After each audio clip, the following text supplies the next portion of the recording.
khi xuân sang trên bến cảng đàn hải đâu tung đánh bay ngập trời.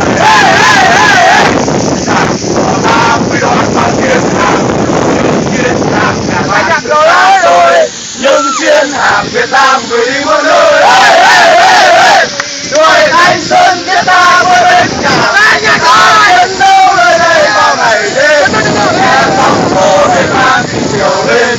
Ta bám tàu cho những con tàu mau rời xa bến mới, cho những chiến hàng đi được xây đất nước. Ơi cô gái lái xe trên cảng, em muốn nhanh và đón em bay trên sông biển quê hương.